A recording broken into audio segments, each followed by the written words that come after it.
Mais Kitzer, Aslan Mohem, il faut savoir une chose. Les Rebbeim, ils se sont exprimés sur lui, ils ont dit qu'il a fait Messirut Nefesh. Pourquoi? Pour que, quand deux chassidim ils se rencontrent dans la rue, ils parlent de Hatikar.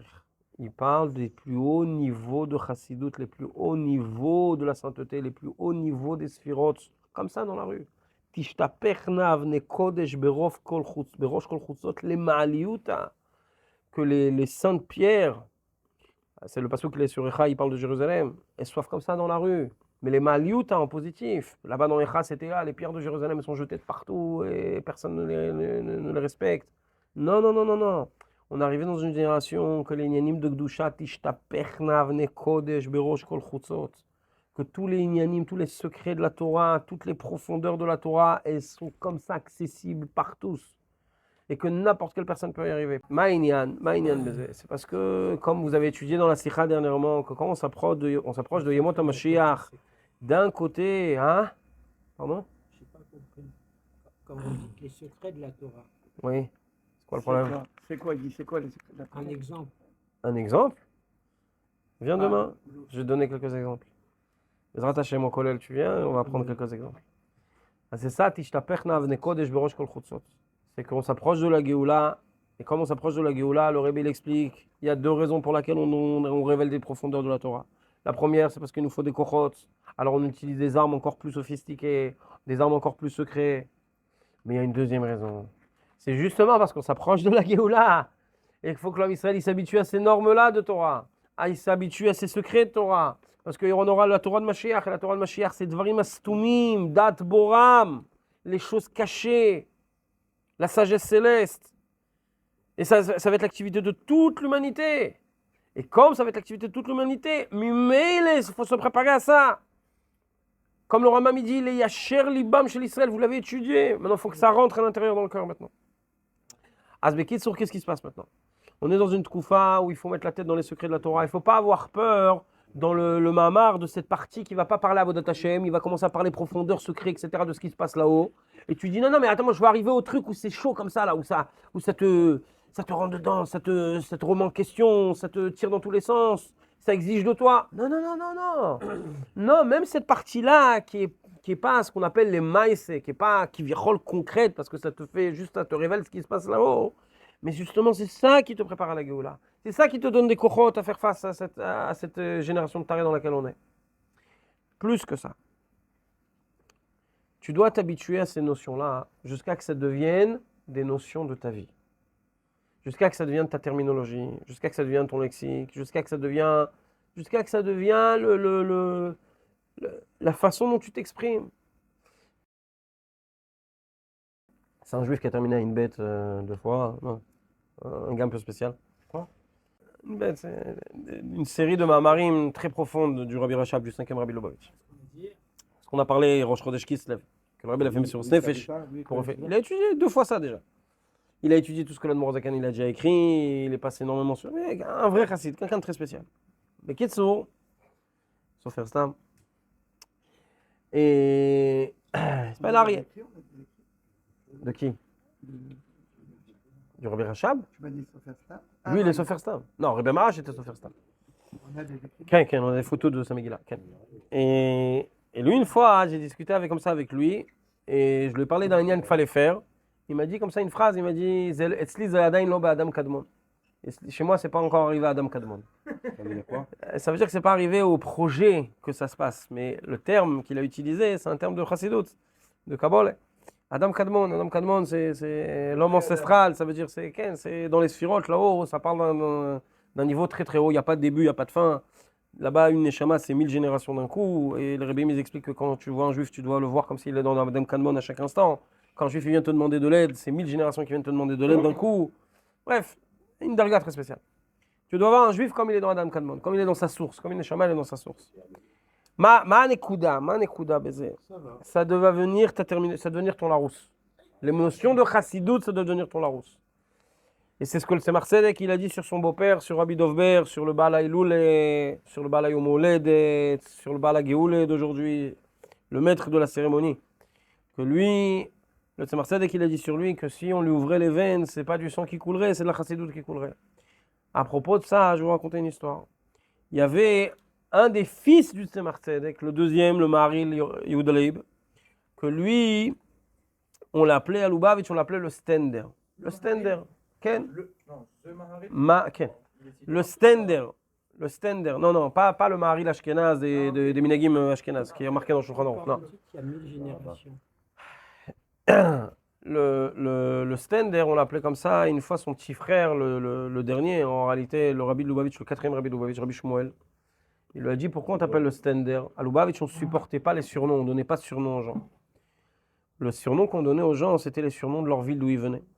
Krislover, Tchernigov, c'était les surnoms qu'on donnait aux gens.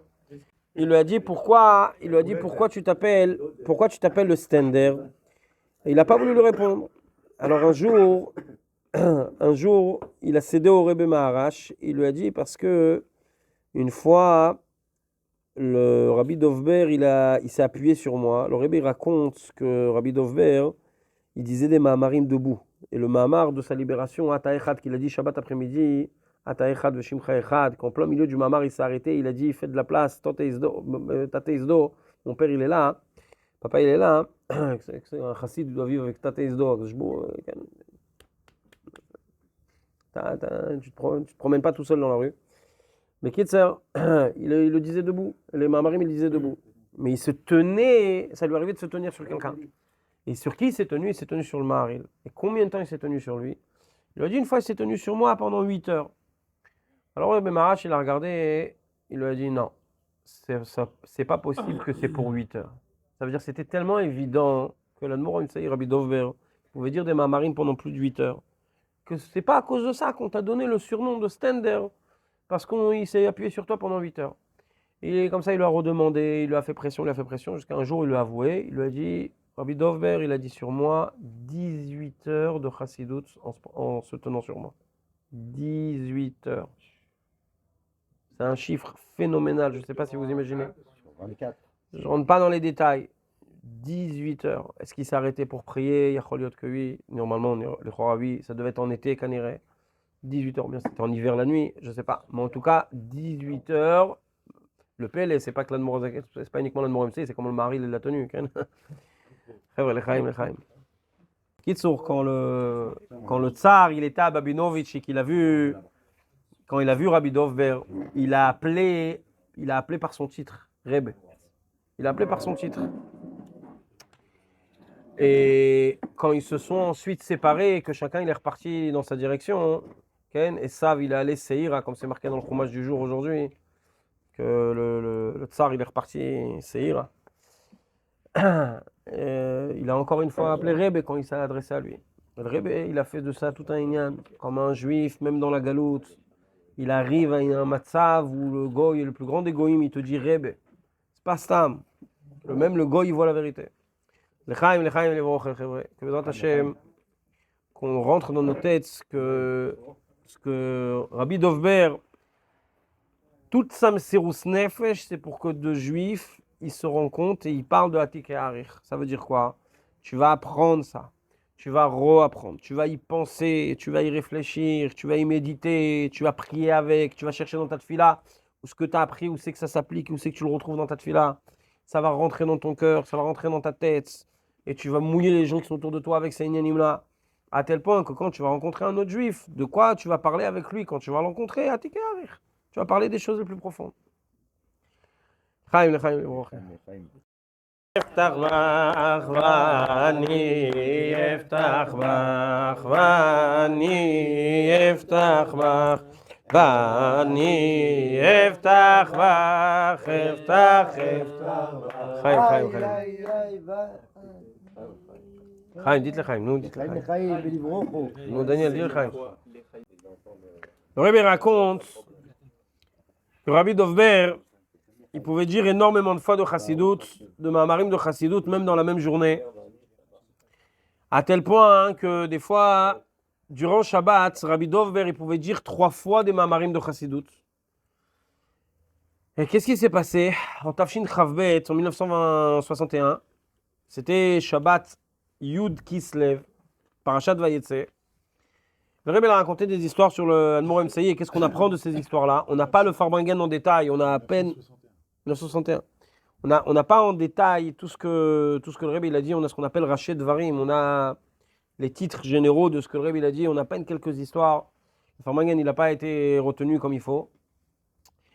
Mais en tout cas, on a quelque chose de très spécial. Le Rebbe, il a ouvert le Farmangen avec un premier Mahamar. Vaya Zarach HaKafara Haaretz, qui est lié à la paracha de la semaine de Vayetze. Ensuite, le Rebbe, il a raconté cette histoire-là que l'Admour Emsaï pouvait dire 3 Mahamarim le même Shabbat de Chassidut, et chaque Mahamar c'est très long. Il a dit un deuxième Mahamar.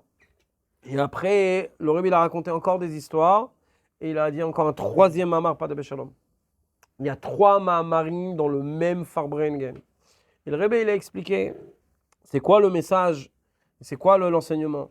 Parce que les histoires, je vous ai dit plusieurs fois, les histoires des Rebbeim, Chaz de Shalom, on peut imaginer que tout ce qu'on a d'un Rebbe, c'est des histoires, des belles histoires. Mais les histoires, c'est des enseignements pour nous. Mercedim, il disait, Ken, Aoselanu Moftim Badmat Benecham. On a expliqué ça dans le Farmagen précédent. Celui qui nous fait des miracles sur les terres de Cham, Ken, chez les Égyptiens. Cham. Les histoires, c'est quand tu es au début de ton Avodat Hashem ou quand dans ta Avodat Hashem ça va pas. Alors tu t'attaches au Rebbe à travers les belles histoires. Mais nous, en réalité, ce qu'on veut, c'est s'attacher parce que lui, il nous révèle à Kadosh Baruch Hu. Il nous révèle dans les Mamarim de Chassidut des profondeurs et des secrets qu'on ne peut pas atteindre par nous-mêmes. Tu comprends ou pas? Le Rebbe, il a expliqué une chose comme ça. Il a dit le fait que l'Admour Emsaï Rabbi Dover, il a dit 3 Mamarim de Chassidut des Shabbatot, ça pouvait lui arriver. Il y avait ribouille, c'était une époque où il y avait énormément de Chassidut. Le Rebbe dit qu'est-ce que tu apprends de là? Un Chassid, il ne doit pas se contenter d'étudier une fois Chassidut dans la journée. Un chassid, il ne peut pas se contenter d'étudier même 2 fois chassidut dans la journée. Un chassid, il ne doit pas se sentir gêné ou avoir une règle que non, chassidut, ça y est, j'ai étudié ma chassidut du matin, ça y est, non. Gimel parmi chassides dans la même journée. Et même si le Maimer, il est dit à 4 heures du matin, comme le Rebbe, il a dit à propos de Rabbi Dover, même à 4 heures du matin, Nachon, Alpi Alacha, c'est encore des heures où tu as le droit de dormir, Alpi Alacha, parce qu'on n'est pas encore le matin. Mais Bechol Zot, tu peux étudier Chassidut même à ces heures-là, le Rebbe l'a expliqué. De façon générale, dans beaucoup de Farmangen du Rebbe, de cette date-là, le Rebbe il pousse dans la direction d'étudier beaucoup Chassidut comme Rabbi Dover. Pourquoi Rabbi Dover, qu'est-ce qu'il fait?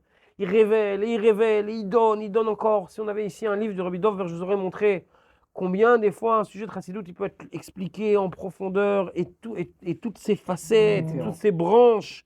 De ce que ça sort de ça et de ce que ça explique telle parole des sages, ça explique tel pasouk, ça explique tel zohar, ça explique telle chose dans les écrits de Rabbi Chaim Vital, et ça explique telle chose que son père il a expliqué. C'est infini, ça part dans tous les sens, et en même temps ça garde le point principal, le point de départ, et c'est ce qui donne une vraie profonde compréhension du Inyan. Tu touches à tout, tu comprends tout. On te demande d'étudier Chassidut comme ça.